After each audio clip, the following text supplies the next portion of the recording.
నమస్కారం. న్యూస్ విజన్కు స్వాగతం. ముందుగా వార్తల్లోని ముఖ్యాంశాలు.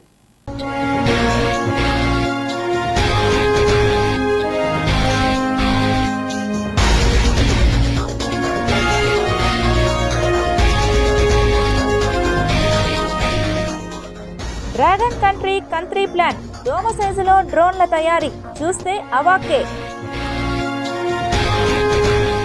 ప్రపంచంలోనే అతి పొడవైన ఎల్పీజీ పైప్ లైన్ త్వరలోనే అందుబాటులోకి.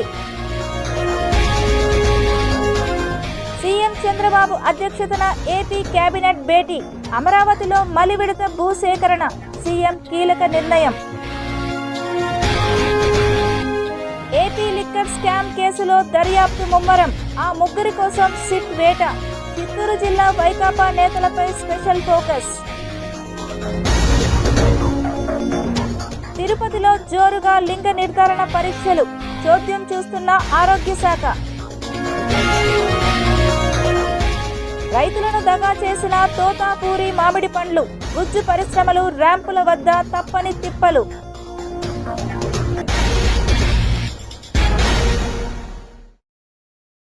ఆంధ్రప్రదేశ్ రాష్ట్ర ముఖ్యమంత్రి నారా చంద్రబాబు నాయుడు అధ్యక్షతన జరిగిన కేబినెట్ సమావేశంలో పలు కీలక నిర్ణయాలు తీసుకున్నారు.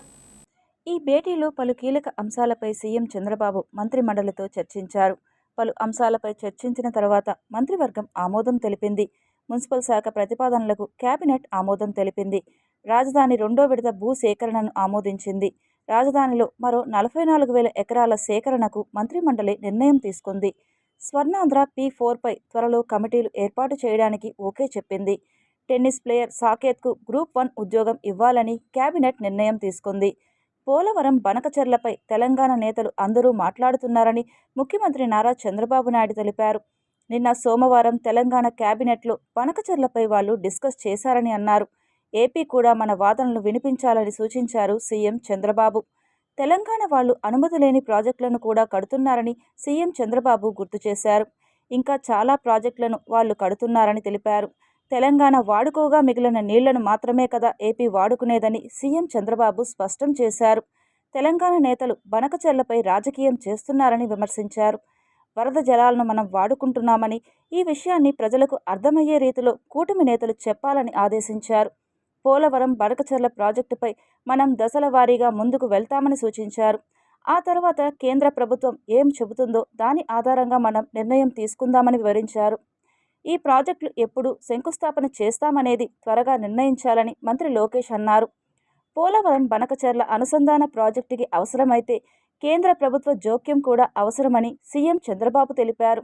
ఈ విషయం అర్థమయ్యేలా చెప్పేందుకు అవసరమైతే కేంద్రం ద్వారా ఓ సమావేశం ఏర్పాటు చేద్దామని చెప్పారు. సున్నితమైన పోలవరం బనకచెర్ల అనుసంధాన ప్రాజెక్టుపై నేతలు పూర్తి అవగాహనతో జాగ్రత్తగా మాట్లాడాలని దిశానిర్దేశం చేశారు సీఎం చంద్రబాబు. రెవెన్యూ సమస్యలను ఏడాదిలోపు పరిష్కరించాలని సీఎం చంద్రబాబు ఆదేశించారు. ఎక్కువగా రెవెన్యూ సంబంధిత సమస్యలు వస్తున్నాయని చెప్పుకొచ్చారు. అన్నా క్యాంటీన్లను ప్రతి నియోజకవర్గ కేంద్రంలో ఏర్పాటు చేయాలని నిర్దేశించారు. అన్నా క్యాంటీన్లను మానిటర్ చేయడానికి ఎవరైనా విరాళాలు ఇస్తే తీసుకోవడానికి ఒక కమిటీని వేయాలని చంద్రబాబు సూచించారు. అనకాపల్లిలో ఆర్సెల్మిట్టల్ స్టీల్కు సెప్టెంబర్లో శంకుస్థాపన చేసే విధంగా చూడాలని సీఎం చంద్రబాబు ఆదేశించారు. పంటలకు గిట్టుబాటు ధరలు కల్పిస్తున్నామని చెప్పుకొచ్చారు. జాతీయ స్థాయిలో కొన్ని పంటలకు డిమాండ్ లేకపోవడంతో మనం మార్కెట్లోనే కొంటున్నామని స్పష్టం చేశారు. పొగాకుకు మార్కెట్లో ధర తక్కువగా ఉండడంతో 250 కోట్లు కేటాయించామని అన్నారు. పొగాకును మార్క్ఫెడ్ ద్వారా కొనుగోలు చేస్తున్నామని పేర్కొన్నారు సీఎం చంద్రబాబు. ధరల స్థిరీకరణ నిధి ద్వారా పొగాకు, మామిడి, కోకో పంటల రైతులను ఆదుకుంటామని ముఖ్యమంత్రి చంద్రబాబు తెలిపారు. తేమ శాతం ఎక్కువ ఉందనే కారణంతో పొగాకుకు మార్కెట్లో డిమాండ్ తక్కువ ఉన్నా మనం చొరవ తీసుకుని రైతులను ఆదుకుంటామని అన్నారు. చేసిన మంచిని చెప్పుకోవడంలో మంత్రులు, ఎమ్మెల్యేలు ఎందుకు విఫలమవుతున్నారని ప్రశ్నించారు. రైతుల పట్ల ప్రభుత్వానికి ఉన్న చిత్తశుద్ధిని వివరిస్తూనే ప్రత్యామ్నాయ పంటల వైపు రైతును ప్రోత్సహించాలని సూచించారు. డిమాండ్కు తగ్గట్లుగా వాణిజ్య పంటలు వేసేలా రైతులను చైతన్యపరచాలని అన్నారు. ధరల స్థిరీకరణ నిధి ద్వారా పొగాకును ఇంత పెద్ద మొత్తంలో కొనుగోలు చేయటం దేశ చరిత్రలోనే ఇదే ప్రథమమని ముఖ్యమంత్రి చంద్రబాబు ఉద్ఘాటించారు. వాణిజ్య పంటలని కొనుగోలు చేసింది కూడా ఏపీనేనని గుర్తు చేశారు. ప్రజలకు ఈ విషయం మాత్రం ఎందుకు చెప్పుకోలేకపోతున్నామని నేతలను అడిగారు. అమరావతిలో వివిధ కార్యక్రమాల నిర్వహణకు ప్రభుత్వ పరంగా కన్వెన్షన్ కేంద్రం ఏర్పాటు చేయాలని సీఎం ఆదేశించారు. రాష్ట్రంలో 6,497 మినీ అంగన్వాడీ కేంద్రాలను అంగన్వాడీ కేంద్రాలుగా అప్గ్రేడ్ చేస్తామని అన్నారు. టెంపుల్ టూరిజంతో పాటు ఏపీలో పర్యాటక అభివృద్ధిపై ప్రత్యేక దృష్టి సారించాలని సూచించారు. మచిలీపట్నం బీచ్ ఫెస్టివల్ సక్సెస్పై నేతలను సీఎం చంద్రబాబు ప్రశంసించారు. ఈ తరహా కార్యక్రమాలు పెద్ద ఎత్తున నిర్వహిస్తూ రాష్ట్రంలో పర్యాటకాభివృద్ధికి కృషి చేయాలని సూచించారు ముఖ్యమంత్రి చంద్రబాబు. ముఖ్యమంత్రి చంద్రబాబు ఈ నెల 29వ తేదీన కుప్పం పర్యటనకు రానున్నారు. దీనికి సంబంధించి అధికారులు ప్రత్యేక ఏర్పాట్లు చేస్తున్నారు. శాంతిపురం మండలం కడపల్లె పంచాయతీ పరిధిలో ఇటీవల గృహప్రవేశం చేసిన ఇంట్లోనే ఆయన కార్యక్రమం పెట్టుకున్నారని తెలుస్తోంది. ఇందుకోసమే ఆ గృహం ఉన్న పరిసర ప్రాంతాల్లో హెలీప్యాడ్ ఏర్పాటుకు అనువైన స్థలం కోసం అధికార వర్గాలు పరిశీలన జరుపుతున్నాయి. తుమ్మిసిలోని పాత హెలీప్యాడ్, కనుమనపల్లె, శాంతిపురం ప్రభుత్వ జూనియర్ కళాశాల, మఠం గ్రామ సమీపం తదితర ప్రాంతాలలో ఇప్పటికే సుమారు 2-3 సార్లు అధికారులు హెలీప్యాడ్ కోసం పరిశీలనలు చేశారు. ఎస్పీ మణికంఠ, స్థానిక డీఎస్పీ పార్థసారథితో కలిసి శనివారం మరోసారి స్థల పరిశీలన జరిపారు. అయితే ముఖ్యమంత్రి చంద్రబాబు ఈ నెల 28వ తేదీ సాయంత్రం కుప్పం వచ్చి 29న సమావేశం ముగించుకొని అదే రోజు సాయంత్రం పయనమవుతారా, లేక 29వ తేదీ ఉదయం కుప్పం చేరుకొని 30వ తేదీ తిరుగు పయనమవుతారా అన్న విషయంలో ఇంకా స్పష్టత లేదు. ప్రస్తుతానికి రాజకీయ కార్యక్రమమనే తెలుస్తున్నా అధికారిక కార్యక్రమాలు సైతం ఏవైనా ఉంటాయా అన్న విషయంలో కూడా సందిగ్ధత నెలకొంది. కార్యక్రమాల విషయం ఎలా ఉన్నా ముఖ్యమంత్రి చంద్రబాబు కుప్పం పర్యటన మాత్రం 29వ తేదీన ఖచ్చితంగా ఉంటుందని అధికార వర్గాల చర్యల ద్వారా అర్థమవుతోంది. రెంటపాళ్ల పర్యటన సందర్భంగా కారు ప్రమాదంలో వైసీపీ కార్యకర్త సింగయ్య మృతి చెందిన కేసులో తనను నిందితుడిగా చేర్చిన నేపథ్యంలో తనకున్న Z+ కేటగిరీ భద్రతలో లోపాలున్నాయనే అంశాన్ని మాజీ సీఎం జగన్ మళ్లీ తెరపైకి తెచ్చారు. తన భద్రతపై సీఎం చంద్రబాబును ప్రశ్నిస్తూ జగన్ ట్వీట్ చేశారు. ఒక మాజీ ముఖ్యమంత్రిగా Z+ సెక్యూరిటీ భద్రత అన్నది తనకు ఆటోమేటిక్ హక్కు అని, మీకు బుద్ధి పుట్టినప్పుడు భద్రత ఇస్తాం, లేదంటే Z+ కేటగిరీ సెక్యూరిటీని విత్డ్రా చేసుకుంటామనే అధికారం ఏ ప్రభుత్వానికైనా ఉంటుందా అని జగన్ ప్రశ్నించారు. Z+ సెక్యూరిటీ ఉన్న తన ప్రోగ్రాంకు సంబంధించి రూట్ మ్యాప్ ఇచ్చిన తర్వాత పైలట్ వెహికల్స్, రోప్ పార్టీలు అన్నవి సెక్యూరిటీ ప్రోటోకాల్లో భాగమైనప్పుడు తన వాహనం చుట్టూ రోప్ పట్టుకుని ఎవరూ వాహనం మీద పడకుండా చూసుకోవాల్సిన బాధ్యత ఉండదా అని ప్రశ్నించారు. రోప్ పార్టీలు ఉంటే సింగయ్య మరణం సంభవించేది కాదని జగన్ ఎక్స్ వేదికగా పలు ప్రశ్నలు సంధించారు. కాగా జగన్కి భద్రత కల్పించడంలో పోలీసులు తరచూ విఫలమవుతున్నారని, రెంటపాళ్ల పర్యటనలోనూ ఈ వైఫల్యం స్పష్టంగా కనిపించిందని వైసీపీ ఎమ్మెల్సీ బొత్స సత్యనారాయణ అన్నారు. జగన్కి ప్రభుత్వం Z+ కేటగిరీ భద్రత కల్పించి ఉంటే సింగయ్యకు ప్రమాదం జరిగినప్పుడు పోలీసులు ఎక్కడ ఉన్నారో ప్రభుత్వం సమాధానం చెప్పాలన్నారు బొత్స. మాజీ ముఖ్యమంత్రికి ఎంటైటిల్ కాదా అవునా భద్రత ఇవ్వాల్సిన బాధ్యత ప్రభుత్వానికి ఉందా లేదా? ఆ వెహికల్ ఉన్న డ్రైవర్ ప్రభుత్వ డ్రైవరే ఉంటాడు కదా. ఆ వెహికల్ చుట్టూ ఇచ్చినప్పుడు కాన్వాయ్కి నువ్వు పెర్మిషన్ ఇచ్చావు కదా, ఎస్కార్ట్ వెహికల్ ఇచ్చావు కదా, మరి దానికి రోప్ పార్టీ ఉండాలి కదా. మరి రోప్ పార్టీ ఎక్కడ ఉంది అంటే నువ్వు భద్రత ఇవ్వలేదని అర్థం. మరి ఉంటే ఆ ఇన్సిడెంట్ జరిగినప్పుడు మరి నీ పోలీస్ వ్యవస్థ ఎక్కడ ఉంది? జగన్కు Z+ కేటగిరీ కంటే ఎక్కువ భద్రత ఇచ్చామని, రెంటపాళ్ల పర్యటనలో జగన్, వైసీపీ నేతలు, పోలీసులు రూల్స్ ఎందుకు ఫాలో అవ్వలేదని ఏపీ హోంమంత్రి వంగలపూడి అనిత ప్రశ్నించారు.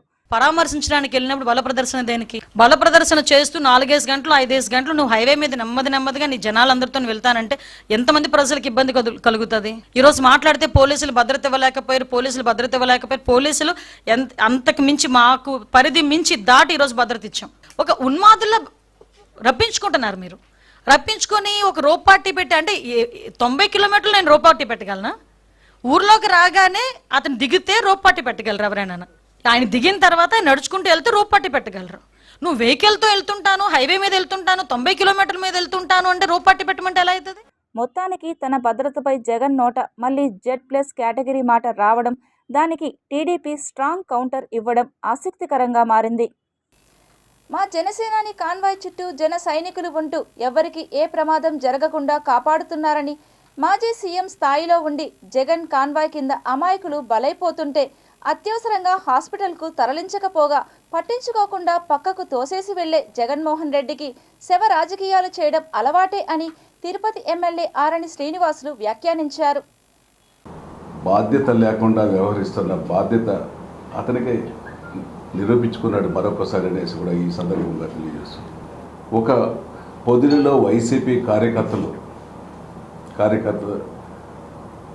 లో అరాచకం, ప్రజల భద్రత దృష్ట్యా పోలీసుల జగన్కు సలహాలు సూచనలు ఇవ్వడం జరిగింది. పరామర్శకు పోయేటప్పుడు తగిన బందోబస్తు ఇస్తాం, పరామర్శకే పోవాలి, బల నిరూపణ చేయకూడదని సూచనలు కూడా ఇవ్వడం జరిగింది.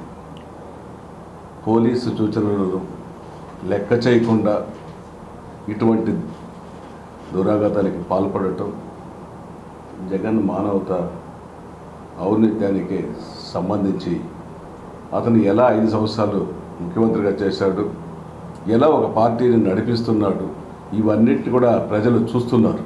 ఒక రాజకీయంలో ఉన్న నాయకుడు ఏదైనా రోడ్లో ప్రమాదం జరుగుతూ ఉంటే కూడా, ఒక కారు కింద పడో, ఒక యాక్సిడెంట్ జరిగో, ఇంకోటి ఏదైనా జరిగితే కూడా వీలైనంత సహాయం చేస్తారు. అవసరమైతే కారు దిగి ఇంకో వాడిని హాస్పిటల్ కూడా తీసుకెళ్ళి వానికి ట్రీట్మెంట్ ఇచ్చే పని కూడా తీసుకుంటారు. అటువంటిది చేయకుండా ఇతను కనీస మానవత్వం లేకుండా మృగంలా వ్యవహరించాడంటే ఇది వైఎస్ జగన్మోహన్ రెడ్డి ఒక క్రూరత్వం బయటపడింది, మరొకసారి బయటపడింది. మాజీ ఎమ్మెల్యే చెవిరెడ్డి భాస్కర్ రెడ్డి అరెస్టుతో సిట్ దూకుడు పెంచింది. ఇందులో ఉమ్మడి చిత్తూరు జిల్లాకు చెందిన వైసీపీ నేతల ప్రమేయం కాకరేపుతోంది. లిక్కర్ కేసులో చిత్తూరు జిల్లాకున్న అన్ని మూలాలను వెతుకుతోంది సిట్. ఈ క్రమంలో చెవిరెడ్డి భాస్కర్ రెడ్డి సన్నిహితులు ముగ్గురి కోసం గాలిస్తుండడం చిత్తూరు జిల్లా పాలిటిక్స్లో చర్చనీయాంశంగా మారింది. ఇప్పటికే లిక్కర్ కేసు ఎఫ్ఐఆర్లో A4గా రాజంపేట ఎంపీ పెద్దిరెడ్డి మిథున్ రెడ్డి పేరుండగా, ఈ కేసులో చెవిరెడ్డి భాస్కర్ రెడ్డిని ఈ నెల 17న సిట్ అరెస్ట్ చేసింది. A38గా చెవిరెడ్డి భాస్కర్ రెడ్డి ఉండగా, A39గా చెవిరెడ్డి తనయుడు చంద్రగిరి వైసీపీ ఇన్ఛార్జ్ చెవిరెడ్డి మోహిత్ రెడ్డిపై కూడా సిట్ కేసు నమోదు చేసింది. ఈ మేరకు లిక్కర్ కేసు దర్యాప్తులో దూకుడు పెంచిన సిట్ ఈ వ్యవహారంతో సంబంధం ఉన్న అందరినీ వెంటాడుతోంది. తాజాగా చెవిరెడ్డి భాస్కర్ రెడ్డి కార్యకలాపాల్లో చురుగ్గా పాల్గొన్న వారిపై సిట్ ఫోకస్ చేసింది. ఇందులో భాగంగానే A35గా బాలాజీ, A36గా నవీన్, A37గా హరీష్ పేర్లను ఎఫ్ఐఆర్లో చేర్చింది. ఇప్పటికే పరారీలో ఉన్న బాలాజీ, నవీన్, హరీష్ల కోసం సిట్ టీమ్స్ గాలిస్తున్నాయి. లిక్కర్ కేసులో అరెస్టైన చెవిరెడ్డి భాస్కర్ రెడ్డికి నమ్మిన బంటులుగా బాలాజీ, నవీన్, హరీష్ ఉన్నారని గుర్తించిన సిట్ ఈ ముగ్గురిని అరెస్టు చేసేందుకు ప్రయత్నిస్తోంది. తిరుపతి రూరల్ మండలం తిరుమల నగర్లో ఉంటున్న బాలాజీ అవుట్సోర్సింగ్ ఎంప్లాయీగా చెవిరెడ్డి ఆర్థిక వ్యవహారాల్లో కీలకమైన వ్యక్తిగా కొన్నేళ్ల పాటు ఆయనతో ఉన్నాడు. ఇక తిరుపతి మండలం పుదిపట్లకు చెందిన నవీన్ చెవిరెడ్డికి ప్రైవేట్ పిఏగా ఉన్నాడు. చెవిరెడ్డికి సమయానికి భోజనం సమకూర్చడంతో పాటు వ్యక్తిగత పనుల్లో కీలకంగా ఉండేవాడు. ఇక హరీష్ చెవిరెడ్డి భాస్కర్ రెడ్డికి పర్సనల్ డ్రైవర్గా పనిచేశాడు. ప్రస్తుతం చెవిరెడ్డి వద్ద హరీష్ డ్రైవర్గా పనిచేయడం లేదు. అయితే మద్యం ముడుపులు చెవిరెడ్డికి చేరాయని, రవాణా చేశారని అభియోగాలతో విచారిస్తున్న సిట్ ఈ ముగ్గురి పాత్ర కీలకమని భావిస్తోంది. ఇందులో భాగంగానే ఈ ముగ్గురి పని పట్టే పనిలో ఉంది సిట్. చింత చచ్చినా పులుపు చావదన్న చందంగా తయారైంది కార్పొరేట్ హాస్పిటల్స్ పరిస్థితి. లింగ నిర్ధారణ పరీక్షలు చేయడం నేరమని తెలిసినప్పటికీ ప్రభుత్వ నిబంధనలను బేఖాతరు చేస్తూ ఇష్టారాజ్యంగా వ్యవహరిస్తుండడం పలు అనుమానాలకు తావిస్తోంది. ఏమి సేతురా లింగ, ఏమి సేతు, చెప్పేది ఒకటి చేసేది ఒకటి, పైసా కొట్టు రిజల్ట్ పట్టు, మా రూటే సపరేటు అంటున్న తిరుపతిలోని కొద్దిమంది వైద్య ప్రాక్టీషనర్లు అన్నీ తమకు తెలుసు, రాష్ట్ర ప్రభుత్వం ఆదేశాలను పాటిస్తే మాకు మిగిలేది చిప్పే అని అనుకున్నారో ఏమో తెలియదు. కానీ ఇష్టానుసారంగా పవిత్ర పుణ్యక్షేత్రంలో లింగ నిర్ధారణ పరీక్షలు చేసే కేంద్రాలు పుట్టగొడుగుల్లా వెలిసిపోతున్నాయి. ఈ ప్రైవేట్ హాస్పిటల్కు అనుమతులు ఎవరు ఇస్తున్నారో తెలియదు. కానీ విచ్చలవిడిగా చేస్తుండడంతో తిరుపతి ఖ్యాతి దెబ్బతీసేలా కొద్దిమంది వ్యవహరిస్తున్నారు. ముఖ్యంగా భవానీనగర్ సమీపంలోని ఓల్డ్ మెటర్నిటీ హాస్పిటల్ రోడ్డు మార్గాన వెలసిన శ్రీ సాయి పాలిక్లినిక్ హాస్పిటల్ యాజమాన్యం వారు ఇష్టానుసారంగా వైద్యాధికారుల మాటలను లెక్క చేయకుండా లింగ నిర్ధారణ పరీక్షలు నిర్వహిస్తున్నారన్న సమాచారం అందుకున్న జిల్లా వైద్య ఆరోగ్య శాఖ అధికారి బాలకృష్ణ నాయక్ ఆదేశాల మేరకు ఇన్ఛార్జి జిల్లా ఇమ్యునైజేషన్ అధికారి డాక్టర్ ఛత్రప్రకాష్ రెడ్డి మరియు డెమో సెక్షన్ నుండి బాబు నెహ్రూ రెడ్డి, కిరణ్ కుమార్ డెమో అధికారులు తనిఖీ చేయగా శ్రీ సాయి పాలిక్లినిక్లో నిర్ధారణ పరీక్షలు చేసే మాట వాస్తవమేనని అధికారులు గుర్తించారు. అధికారులు శ్రీ సాయి పాలిక్లినిక్ హాస్పిటల్కు చేరుకున్నారన్న సమాచారం అందుకున్న హాస్పిటల్ యాజమాన్యం తనిఖీకి వచ్చిన అధికారులను లోనికి అనుమతించకుండా తలుపులు వేసి తెరవకుండా అధికారులను ముప్పు తిప్పలకు గురి చేశారని సమాచారం. హాస్పిటల్లో లింగ నిర్ధారణ పరీక్షలు చేస్తున్న క్లారా అనే ప్రైవేట్ ప్రాక్టీషనర్తో జిల్లా ఇమ్యునైజేషన్ అధికారి ఫోన్లో మాట్లాడగా కొద్దిమంది ప్రభుత్వ మరియు ప్రైవేట్ ప్రాక్టీషనర్లు తనపై ఒత్తిడి చేసి ప్రలోభ పెట్టడం వలన మరియు కుటుంబ అవసరాల కొరకు లింగ నిర్ధారణ పరీక్షలు చేస్తున్నది వాస్తవమేనని ప్రాక్టీషనర్ క్లారా అంగీకరించారు. ఇవన్నీ అలా ఉంచితే వైద్యం ఎటువైపు వెళుతుందో అర్థం కాని దుస్థితి తిరుపతి జిల్లాలో నెలకొంది. ఇటీవల చూసినట్లయితే సంకల్ప హాస్పిటల్లో కోడూరు నియోజకవర్గానికి చెందిన ఒక మహిళ మరణించిన హాస్పిటల్ యాజమాన్యంపై ఇంతవరకు చర్యలు చేపట్టకపోవడం బాధాకరం. ఇటువంటి సంఘటనలు తరచుగా తిరుపతి నగరంలో చోటు చేసుకుంటున్నా ఎందుకు జిల్లా వైద్య ఆరోగ్య శాఖ అధికారులు మెరుపు దాడులు చేయడంలో అలసత్వం వహిస్తున్నారో అర్థం కాని పరిస్థితి నెలకొంది. ఇప్పటికైనా సంబంధిత అధికారులు ప్రత్యేక చొరవ తీసుకొని ఇటువంటి లింగ నిర్ధారణ పరీక్షలు చేస్తున్న క్లినిక్లపై చర్యలు చేపట్టకపోతే తిరుపతి పరపతిని వైద్యులే నీరుగార్చిన వారుగా మిగిలిపోతారు అన్న అభిప్రాయాలు నగరవాసుల నుండి వెల్లువెత్తుతున్నాయి. వాళ్ళు ఏం చేస్తున్నారు, అక్కడ ఏం చేస్తారని చెప్పి పరిశీలించడం జరిగింది.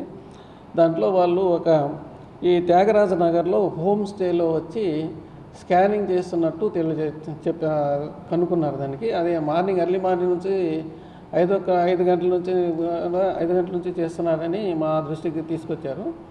సో వెంటనే మా వాళ్ళు అక్కడికి వెళ్ళారు. వాళ్ళు వెళ్ళిన తర్వాత ఆ మొబైల్ స్కాన్ మిషన్ ఉంటుంది. ఆ మొబైల్ స్కాన్ మిషన్ని ఇక్కడ మన సాయి మెటర్నిటీ హాస్పిటల్లో దగ్గరికి వాళ్ళు హ్యాండ్ ఓవర్ చేసి వెళ్ళిపోయారన్నారు. వాళ్ళు అప్పుడు మా వాళ్ళు అక్కడికి వెళ్ళిన తర్వాత వాళ్ళు లోపల వెళ్ళి డోర్ క్లోజ్ చేశారు. అంటే వాళ్ళు వెనకాల పోతా ఉంటేనే అప్పుడే వాళ్ళు అక్కడి నుంచి తప్పించుకొని అక్కడ వెళ్ళి చూస్తే వాళ్ళు క్లోజ్ చేస్తారు. ఆ లోపల ఆ స్కానింగ్ మిషన్ కూడా మా వాళ్ళు దాన్ని సీజ్ చేయడం కూడా జరిగింది. ఆ లోపల వాళ్ళ అడ్రస్ అవన్నీ తెలుసుకునే లోపలే వాళ్ళు వేరే వెహికల్లో అయితే అక్కడి నుంచి వాళ్ళు వెళ్ళిపోయారు. సో దీని మీద మేము నిన్న ఎమర్జెన్సీ మీటింగ్ కూడా జరపడం జరిగింది. మునుపెన్నడూ లేని విధంగా మామిడి రైతులు దిగాలు పడుతున్నారు. గిట్టుబాటు ధర లేక నష్టాల బాట పట్టారు. తోతాపురి మామిడికాయలు అమ్ముకోవడానికి రైతులు అగచాట్లు పడుతున్నారు. గుజ్జు పరిశ్రమల యజమానులు, సప్లయర్లు, వ్యాపారులు సిండికేటుగా ఏర్పడి చుక్కలు చూపిస్తున్నారు. గుజ్జు పరిశ్రమల వద్ద టోకన్ల కోసం బారులు తీరుతున్నారు. ర్యాంపుల వద్ద పరిమితంగా కొనుగోలు చేస్తుండడంతో అల్లాడుతున్నారు. మండీల్లో కొందరు టన్ను తోతాపురి 2,000 నుంచి 2,500కు కొనుగోలు చేస్తున్నారు. కోత కూలీ, రవాణా ఖర్చులు రాకున్నా రైతులు గత్యంతరం లేక అమ్మేస్తున్నారు. ప్రభుత్వ సబ్సిడీ టన్నుకు 4,000 వస్తుందనే ఆశతో గుజ్జు పరిశ్రమలకు సరఫరా చేయడానికి రైతులు మొగ్గు చూపుతున్నారు. అక్కడ వారం 10 రోజుల వరకు టోకన్లు ఇచ్చేశామని చెబుతుండడంతో ఆందోళన చెందుతున్నారు. అన్ని రోజులు వేచి చూస్తే తోటల్లో కాయలు పనికిరావంటున్నారు. మరోవైపు టేబుల్ మామిడి రకాలకు సైతం ధరలు లేక రైతులు నిరాశ చెందుతున్నారు. నాణ్యత గల నీలం కాయలు టన్ను 15,000కు వ్యాపారులు కొంటున్నారు. అందులో పడే చిన్న సైజు కాయలు టన్ను 2,000కు అమ్ముడుపోతున్నాయి. ముఖ్యమంత్రి చంద్రబాబు, వ్యవసాయ మంత్రి అచ్చెన్నాయుడు, కలెక్టర్, ఉద్యాన శాఖ అధికారులు రైతులను ఆదుకోవాలని ప్రయత్నించినా ఫలితం లేకుండా పోతోంది. గుజ్జు పరిశ్రమల యజమానులు, సప్లయర్లు, వ్యాపారుల సిండికేటు తీరు మారడం లేదు. ఇప్పటికైనా జాప్యం చేయకుండా ప్రభుత్వం చర్యలు చేపట్టి తోతాపురి మామిడికాయలు కొనుగోలు చేసేలా చేసి ఆదుకోవాలని రైతులు విజ్ఞప్తి చేస్తున్నారు. శ్రీవారి భక్తులకు టీటీడీలో అందిస్తున్న సేవలపై క్రమం తప్పకుండా అభిప్రాయ సేకరణ జరిపి మరింత మెరుగైన సేవలు అందించేందుకు చర్యలు చేపట్టామని టీటీడీ ఈవో శ్యామలారావు తెలిపారు. శ్రీవారి దర్శనం, అన్నప్రసాదాలు, వడ పంపిణీ, వసతి, కాలినడక భక్తులకు అందజేస్తున్న సేవలు, లగేజీ, కళ్యాణకట్ట, వైద్యం, పారిశుద్ధ్యం, విజిలెన్స్, ట్రాన్స్పోర్ట్ తదితర అంశాలపై భక్తుల నుంచి ఎప్పటికప్పుడు ఫీడ్బ్యాక్ తీసుకుంటున్నామని మరింత మెరుగైన సేవలు అందించేందుకు చర్యలు చేపట్టామన్నారు. వెంగమాంబ అన్నప్రసాద భవనంలో పెరిగిన రద్దీని దృష్టిలో పెట్టుకుని అదనపు హాళ్లను అందుబాటులోకి తీసుకొచ్చేందుకు సాధ్యాసాధ్యాలను పరిశీలించాలని అధికారులకు సూచించారు. అన్నప్రసాదాల పంపిణీలో ఆలస్యం చేయకుండా చర్యలు చేపట్టాలన్నారు. బియ్యం, ముడిసరుకుల నాణ్యతను పరీక్షించేందుకు ఆధునిక పరికరాలను ఉపయోగించి మరింత రుచికరమైన అన్నప్రసాదాలను అందించాలన్నారు. వసతి గృహాల్లో సకాలంలో పరిశుభ్రత ప్రమాణాలను పాటించేందుకు వీలుగా రిసెప్షన్, ఐటీ విభాగాలు సమన్వయంతో FMS యాప్ను అందుబాటులోకి తీసుకురావాలన్నారు. రద్దీ సమయాల్లో లడ్డూ కౌంటర్ వద్ద భక్తులకు ఇబ్బంది లేకుండా పంపిణీ జరగాలన్నారు. రద్దీకి తగినట్టు సిబ్బందిని పెంచాలన్నారు. ట్రాన్స్పోర్ట్, కళ్యాణ కట్టల్లోని భక్తుల వస్తువులపై అధిక శ్రద్ధ వహించాలన్నారు. తిరుమలలో వసతి, బస్సుల సదుపాయ సమాచారాన్ని మైకుల ద్వారా ప్రకటనలు చేయాలన్నారు. ఈ కార్యక్రమంలో అదనపు EO Venkaiah Chowdary, virtual JEO Veerabrahmam, CVSO Muralikrishna, CE Satyanarayana, వివిధ విభాగాల అధికారులు పాల్గొన్నారు. దేశవ్యాప్తంగా ప్రాచుర్యం పొందిన తిరుపతి తాతయ్యగుంట గంగమ్మ జాతర వారం పాటు ఘనంగా జరిగి మరో మాసం వరకు భక్తులు విశేషంగా వారి మొక్కులు తీర్చుకున్నారు. అయినా ఈ మంగళవారం భక్తుల రద్దీతో గంగమ్మ ఆలయం కిక్కిరిసింది. మా తిరుపతిలోనే ఉంటుంది. మా జాతరకి ఇలానే వచ్చి మేము కోడిని కోసుకొని, అంబలి కోసుకొని, పొంగల్ పెట్టుకొని పోతామండి. మా ఫ్యామిలీ కుటుంబ సపరివారంగా వచ్చేసి మా మామగారు, మా ఆయనగారు, మా బాబుగారు అందరూ వచ్చి మేము ఇలా గంగమ్మ జాతర చేసుకొని వెళ్తున్నాము. జాతర రోజున జనాభాలో ఎక్కువ ఉన్నారు కాబట్టి మేము ఈ వారాల్లో వచ్చి పొంగల్ పెట్టుకున్నాము. ఈ వారాల్లో సంవత్సరం మొక్కులు తెచ్చుకునే అలవాటు ఉంది. ఈ సంవత్సరం కూడా గంగ జాతరకి రష్ ఎక్కువగా ఉన్న కారణంగా ఈ వారాల్లో వచ్చి పొంగల్ తీసుకుని మొక్కు తెచ్చుకున్నాం. అమ్మవారు మమ్మల్ని చల్లగా దీవిస్తూ కాపాడుతుందని ప్రజలందరినీ కోరుకుంటున్నాం. కాణిపాకం మణికంఠేశ్వర ఆలయంలో ప్రదోషకాల పూజ ఘనంగా నిర్వహించారు. కాణిపాకం స్వయంభు వరసిద్ధి వినాయక స్వామివారి దేవస్థానం అనుబంధ దేవాలయమైన శ్రీ మణికంఠేశ్వర స్వామివారి ఆలయమునందు ఈరోజు సాయంత్రం ప్రదోషకాల పూజ సందర్భంగా వైభవంగా స్వామివారి మూల విరాట్ మరియు నందీశ్వరుడికి ఏకకాలంలో ప్రత్యేక అభిషేకం మరియు ప్రత్యేక పూజలు నిర్వహించడం జరిగింది. ఈ కార్యక్రమంలో దేవస్థానం ఈవో శ్రీ పెంచల కిషోర్, ఆలయ ఏఈఓ రవీంద్రబాబు, సూపరింటెండెంట్ వాసు, అర్చకులు, వేద పండితులు తదితరులు పాల్గొన్నారు. టీటీడీ ఈవో ఇచ్చిన లిఖితపూర్వక హామీని త్వరగా అమలు చేయాలని TNTUC అనుబంధ సంస్థ TTD service organisation federation chairman JV Narasimhamurthy Tirupati press క్లబ్లో ఫెడరేషన్ నాయకులతో కలిసి కోరారు. అయితే ఈ గవర్నమెంట్ వచ్చా కూడా 1 year అవుతోంది. మా సమస్యలు పరిష్కరించమని చెప్పి చంద్రబాబు నాయుడు గారికి, లోకేష్ గారికి, పవన్ కళ్యాణ్ గారికి విన్నవించడం జరిగింది. అయితే అక్కడి నుంచి వచ్చినటువంటి సిఫార్సు లేఖలు అంటే న్యాయమైన డిమాండ్ వర్కర్స్కి, దేవస్థానంలో పనిచేసే ఉద్యోగులకి, కార్మికులకి ఇవ్వాల్సినటువంటి డిమాండ్లు సక్రమైన పద్ధతిలో అమలు కాలేదనే ఉద్దేశంతో మేము ఒక 30 రోజులు గడువు ఇచ్చి దేవస్థానం మేనేజ్మెంట్కి అల్టిమేటం నోటీస్ ఇవ్వడం జరిగింది. పోయిన నెల 23 తేదీ ఇచ్చాము. నిన్న 23కి నెల రోజుల లోపల మా సమస్యల పరిష్కారం చేయని పక్షంలో మేము ధర్నా చేస్తాము, పికెటింగ్ చేస్తాం, నిరాహార దీక్ష పెడతామనేసి రూలింగ్ పార్టీ అయినా కానీ మా సమస్యల పరిష్కారం కాలేదనే ఉద్దేశంతో మేము అల్టిమేటం ఇచ్చాం. అయితే ఈ అల్టిమేటాన్ని ఈఓ గారు స్పందించారు. వారు మమ్మల్ని పిలిపించారు, వెల్ఫేర్ ఆఫీసర్ సంప్రదింపులు చేశారు. మా సమస్యలు పరిష్కారం చేస్తాము, మాకు 15 రోజులు టైం ఇవ్వండి అని మాకు లిఖితపూర్వకంగా కూడా లెటర్ ఇచ్చి హామీ ఇవ్వడం జరిగింది. అందుకు వారికి మేము హృదయపూర్వక కృతజ్ఞత తెలుపుకుంటున్నాం. అప్పుడు హామీ ఇచ్చినారు, అయ్యా ఇంటికి ఒక ఉద్యోగం ఇస్తాము అనేసి. మన పెరిగిన తోట, ఇంకా చంద్రబాబు తోట ఆడ అందరికీ ఉద్యోగాలు ఇచ్చారు, పాచికాలు వాళ్ళకు కూడా. కానీ మనకు మన వాళ్ళకి ఇంతవరకు ఇవ్వలేదు. దానిపైన 92లో కోర్టుకు పోయినారు. హైకోర్టు, ఉమ్మడి కోర్టు ఫేవరబుల్గా ఆర్డర్స్ ఇచ్చింది. వీళ్ళకి ఇంతవరకు న్యాయం జరగకుండా అవసరం పడుతున్నారు. వాళ్ళకి అనిల్ కుమార్ సింఘాల్ గారు, అయ్యా ఉద్యోగాల మీద బ్యాన్ ఉంది, లైసెన్స్ ఇచ్చి చిన్న వ్యాపారం చేసుకోండి అనేసి అన్నారు. అది కూడా ఇవ్వకుండా ఆయన వేరే బదిలీ వెళ్ళిపోయినారు. ఇట్లా జరుగుతూ ఉంది. టీటీడీ యాజమాన్యం నిర్ణయించిస్తున్నారు. అట్టి విధానాన్ని రద్దు చేసి నెలసరి జీతాన్ని ఏర్పాటు చేసి మమ్మల్ని టీటీడీ ఉద్యోగస్తులుగా గుర్తించి న్యాయం చేయవాలని చెప్పి ఎన్నోసార్లు మేము అధికారులను విన్నవించుకున్నాం.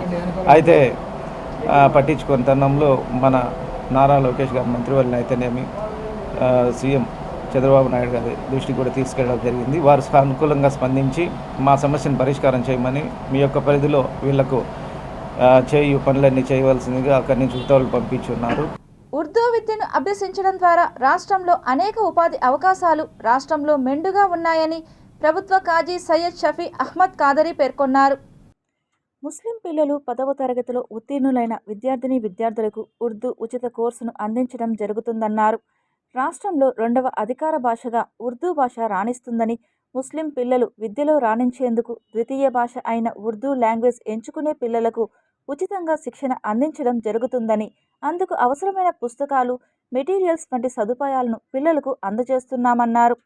ఉర్దూలో నైపుణ్యం పొందిన ఉపాధ్యాయులచే విద్యా బోధనను అందించడం జరుగుతుందని, ముస్లిం విద్యార్థులు ఈ సదవకాశాన్ని సద్వినియోగం చేసుకోవాలంటూ అంజుమన్ తరకి ఉర్దూ శాఖ ఆధ్వర్యంలో ఉచిత ఉర్దూ శిక్షణా తరగతులు జరుపుతున్నామన్నారు.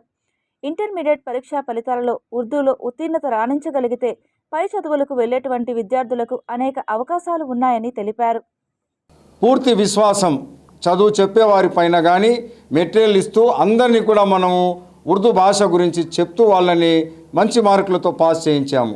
అదేవిధంగా ఈరోజు కూడా ఈ సంవత్సరం కూడా మేము అంజుమన్ తరఖీ ఉర్దూ సంస్థ వారు చాలా కష్టపడి మసీదులలో మసీదు ఇమాములు కానీ మసీద్ ముతోలీలు కానీ వాళ్ళందరి సహకారంతో ఈరోజు ఈ కాలేజీలో 17 మంది ముస్లిం విద్యార్థులు చేరి ఉర్దూ భాషను తీసుకుంటున్నారు. చాలా చాలా హర్షదాయక విషయము. అల్లా దయా కరుణ కటాక్షాలు వీళ్ళందరిపైన ఉండాలని మనస్ఫూర్తిగా కోరుకుంటూ, అదేవిధంగా ఉర్దూ తీసుకున్న వారికి మంచి ఉద్యోగ అవకాశాలు కూడా ఉన్నాయని మీ ద్వారా తెలియజేస్తున్నాను. మీరందరూ ఉర్దూ భాషను సహకరిస్తున్న వారందరికీ కూడా మనస్ఫూర్తిగా హృదయపూర్వక నమస్కారములు. ప్రపంచంలోనే అతి పొడవైన ఎల్పీజీ పైప్ లైన్ భారతదేశంలో నిర్మిస్తున్నారు. అవును, దీనిని ఇండియన్ ఆయిల్, బీపీసీఎల్, హెచ్పీసీఎల్ కలిసి నిర్మిస్తున్నాయి. దీని పొడవు 2800 కిలోమీటర్లు అని తెలిసింది. 112 బిలియన్ల వ్యయంతో ఈ భారీ పొడవైన గ్యాస్ పైప్ లైన్ను నిర్మిస్తున్నారు. ఈ ఎల్పీజీ పైప్ లైన్ గుజరాత్లోని కాండ్లా నుండి ఉత్తరప్రదేశ్లోని గోరఖ్పూర్ వరకు విస్తరించి ఉంది. ఇది ఈ సంవత్సరం అందుబాటులోకి రానుందని భావిస్తున్నారు.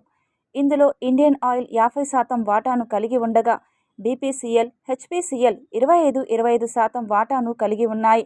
దీనివల్ల ఇంధన రవాణా ఖర్చు గణనీయంగా తగ్గుతుందని, రోడ్డు ప్రమాదాలను నివారించడంలో సహాయపడుతుందని చెబుతున్నారు. ఈ ప్రాజెక్టును దాదాపు 112 బిలియన్ల వ్యయంతో సిద్ధం చేస్తున్నారు. ఈ పైప్లైన్ ఇంధన సరఫరాలో వందలాది ట్రక్కులను భర్తీ చేస్తుంది.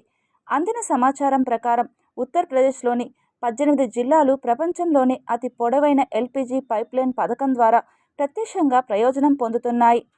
ఈ గ్యాస్ పైప్లైన్ పథకం వల్ల ఉత్తరప్రదేశ్ మాత్రమే కాకుండా మధ్యప్రదేశ్, గుజరాత్ కూడా ప్రయోజనం పొందుతాయని సమాచారం.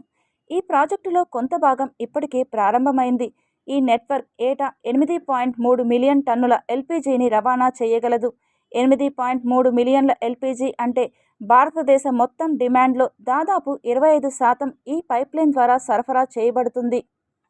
చైనాకు చెందిన national university of defence technology NUDT దోమ సైజులో ఉండే డ్రోన్ను తయారు చేసింది.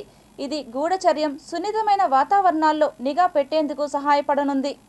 చైనాలోని national university of defence technology ఎన్యూడిటికు చెందిన ఓ రోబోటిక్స్ ప్రయోగశాల దోమ పరిమాణంలో ఉన్న ఓ బుల్లి డ్రోన్ను తయారు చేసింది. హ్యూమనాయిడ్ మిషన్ల నుంచి కంటికి కనిపించని పరిమాణంలో ఉండే సూక్ష్మ డ్రోన్ల వరకు ప్రయోగశాలలో తయారు చేసిన రోబోలను ఎన్యూడిటి పరిశోధకులు చైనా సెంట్రల్ టెలివిజన్కు చెందిన సైనిక ఛానల్లో ఇటీవల ప్రదర్శించారు. ఈ కార్యక్రమంలో దోమంత సైజులో ఉన్న ఓ సూక్ష్మ డ్రోన్ కూడా ప్రదర్శించారు. దోమల పరిమాణంలో ఉన్న ఆ డ్రోన్ 2 వైపులా ఆకులాంటి నిర్మాణాలతో 2 చిన్న రెక్కలను కలిగి ఉంది. దీనికి 3 వెంట్రుకల మాదిరిగా సన్నని కాళ్లు కూడా ఉన్నాయి. దీనిని స్మార్ట్ ఫోన్తో నియంత్రించారు. దాదాపు దోమకు సమానంగా సుమారు 1.3 సెంటీమీటర్ల పొడవుతో దీనిని తయారు చేశారు. ఇటువంటి సూక్ష్మ డ్రోన్లు రహస్య సైనిక కార్యకలాపాలకు కీలకం అని నిరూపించబడతాయి. ఎందుకంటే వాటిని సులభంగా గుర్తించకుండానే నిఘా కార్యకలాపాలకు ఉపయోగించవచ్చు. అత్యవసర పరిస్థితుల్లో ప్రాణాలతో బయటపడిన వారిని గుర్తించడానికి ఇలాంటి డ్రోన్లు శిథిలాల గుండా కూడా ప్రయాణించగలవని చెప్పాడు. గాలి నాణ్యత లేదా నీటి నాణ్యత వంటి పర్యావరణ పరిస్థితులను పర్యవేక్షించడానికి మైక్రో డ్రోన్లను సెన్సార్లతో అమర్చవచ్చునని చెప్పాడు. ఇప్పుడు కొన్ని సంక్షిప్త వార్తలు చూద్దాం. అమ్మవారి సేవలో కుక్కే మఠం పీఠాధిపతి. తిరుచానూర్ శ్రీ పద్మావతి అమ్మవారిని కర్ణాటకలోని కుక్కే సుబ్రహ్మణ్య మఠం పీఠాధిపతి శ్రీ విద్యాప్రసన్న తీర్థ స్వామీజీ మంగళవారం దర్శించుకున్నారు. వారికి ఆలయం వద్ద deputy EO Harendranath, superintendent Prasad, అర్చకులు ఆలయ మర్యాదలతో స్వాగతం పలికి దర్శన ఏర్పాట్లు చేశారు. అమ్మవారి కుంకుమార్చన సేవలో పాల్గొన్న వారికి ఆలయ అధికారులు అమ్మవారి వస్త్రం, తీర్థ ప్రసాదాలు అందజేశారు. Tirupati bullion gold jewellery and silver merchants association సమాచారం మేరకు తిరుపతి లోకల్ బులియన్ మార్కెట్లో బంగారం, వెండి ధరలు ఇలా ఉంటాయి. 24 క్యారెట్ల బంగారం 10 గ్రాముల ధర 1,02,200 రూపాయలు. 22 క్యారెట్ల బంగారం 1 గ్రాము ధర 9,068 రూపాయలు. వెండి 1 కేజీ ధర 1,09,200 రూపాయలు. రీటైల్ వెండి 1 గ్రాము ధర 112 రూపాయల 20 పైసలుగా ఉంటుంది. వార్తలు ముగించే ముందు ముఖ్యాంశాలు మరోసారి చూద్దాం.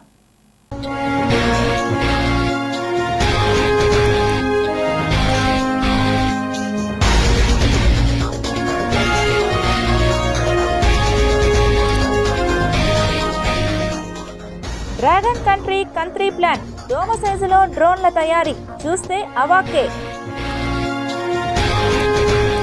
ప్రపంచంలోనే అతి పొడవైన ఎల్పీజీ పైప్ లైన్ త్వరలోనే అందుబాటులోకి. సీఎం చంద్రబాబు అధ్యక్షతన ఏపీ కేబినెట్ భేటీ. అమరావతిలో మలి విడత భూసేకరణ, సీఎం కీలక నిర్ణయం. ఏపీ లిక్కర్ స్కామ్ కేసులో దర్యాప్తు ముమ్మరం. ఆ ముగ్గురి కోసం సిట్ వేట. చిత్తూరు జిల్లా వైకాపా నేతలపై స్పెషల్ ఫోకస్. తిరుపతిలో జోరుగా లింగ నిర్ధారణ పరీక్షలు, చోద్యం చూస్తున్న ఆరోగ్య శాఖ. రైతులను దగా చేసిన తోతాపూరి మామిడి పండ్లు, గుజ్జు పరిశ్రమలు ర్యాంపుల వద్ద తప్పని తిప్పలు.